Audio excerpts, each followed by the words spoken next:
So I just want to start at the beginning of what we talked about today. The first thing is just your intervals, the space between two notes and what they're called. These are just sort of, this is what we call them, and the context is separate from anything else. So if you just see two notes, you call them this, regardless of the context. So two of the same note, it's called a unison. One note up, it's called a minor second. This is called a major second. Minor third. Major third. So, one more time. Minor second, major second. Minor third, major third. And then everything changes, because why wouldn't it? Perfect fourth. Tritone. Perfect fifth. Minor sixth, major sixth. Minor seventh, major seventh. Octave. So we have kind of a couple little groups here. We have this one, minor second, major second, minor third, major third. And we have up here, we got minor sixth, major sixth, minor seventh, major seventh. And then we have these other ones. We have perfect fourth, perfect fifth, octave, and tritone. You're welcome. The second thing, just to reiterate here, when we're dealing with sevenths, you are counting from the octave down. Remember, when we're doing major triads, we're counting up from the bottom. So if this is a major triad, we know that because there's 3 between the first two notes, 2 between the second two notes, right? Now, everything goes to hell when we start doing this way. So from here, we have to come this way. So there's this imaginary line between the triad and whatever's on top. We call these extensions. Anything that's on top of the triad, it's an extension of the triad. So there's a line between. So here's your octave. You come down 1. This is a major 7. And when we play, the major 7 is the easier one to identify, because it's always called a major 7. We run into trouble with the next one, which is the flat 7. But so you have major 7. You have major triad with a major 7. It's called a major 7. A minor triad with a major 7. It's called a minor major 7. Diminished major 7. Augmented major 7. Sus4 major 7. Sus2 major 7. Pretty straightforward. I wish the other ones were like that. But they're not. When we go down 2 from the octave, this is our minor 7th. So in interval land, we say, oh, that's a minor 7th, right? But when in the context of chords, it has several different names and several different ways of saying that make it sound like it has even more different names, which I'm going to show you. But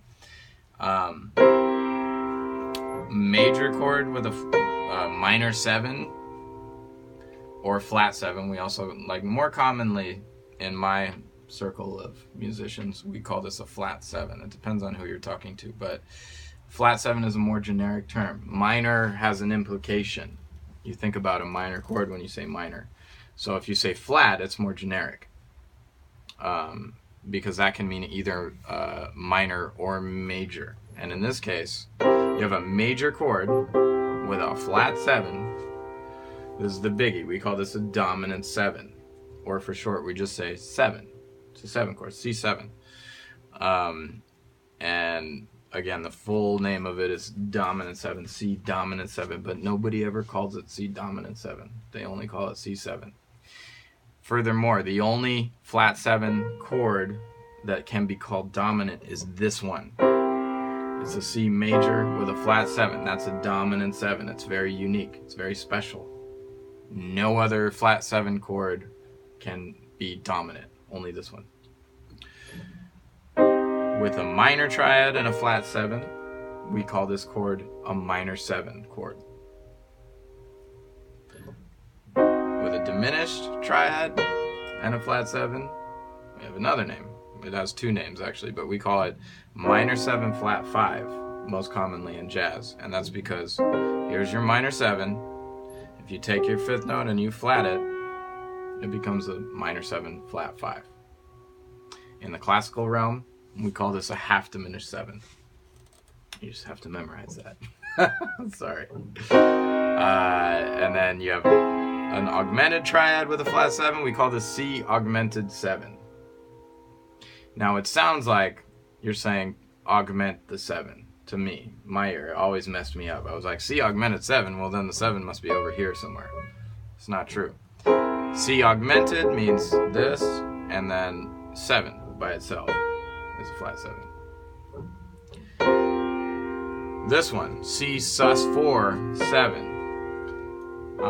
For some reason, we don't say it like that. We say C7 sus4. Right? C7 sus2. Alright? And then the final one, if we octave, we come down 2. We have major chord. We call this a C6. Minor chord, we have minor 6. And then your diminished chord, we call this a 7. Call it what? A diminished 7. Let's call it C diminished 7 or fully diminished 7. If you recall, this was half diminished 7. This is fully diminished 7.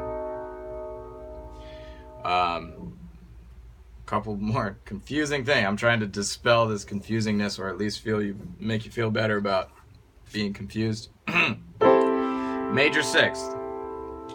The reason this is called a 6th is because we have to go back to our major scale. 1, 2, 3, 4, 5. It's the 6th note in the major scale, right? Also happens to be called a major 6th, the interval. Major 6th. Now,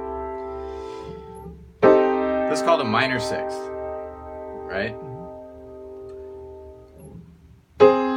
That's also called a minor 6th. So if I just say, hey, play a minor 6, there's 2 answers. You could just go like that, or you could go like this. It's completely different things, right? So you have to be aware of what context we are in. If I'm saying play a minor 6 interval, play a minor 6 chord. Notice also that in the minor 6 chord, the 6 is actually major, isn't it?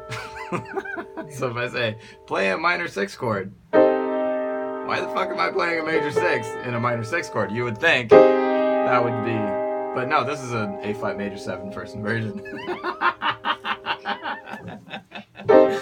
Aren't you glad you decided to play music? So it all does make sense eventually, as long as you know this stuff. When you drill in the names into your brain and you just have the conversations enough. And there's more pieces to the puzzle.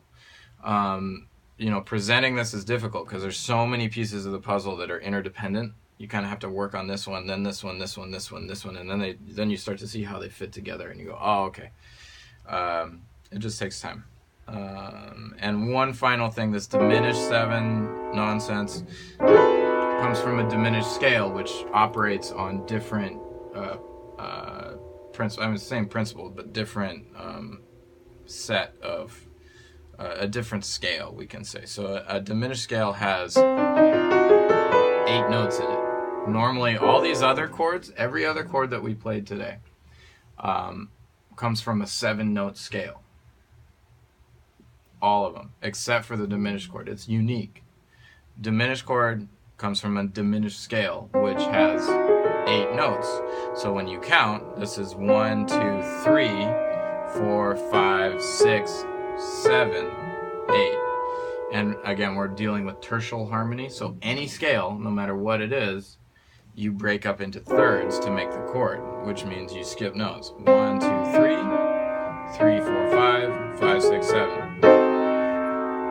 So this note in an 8-note scale is the 7. So that's why we call it diminished 7.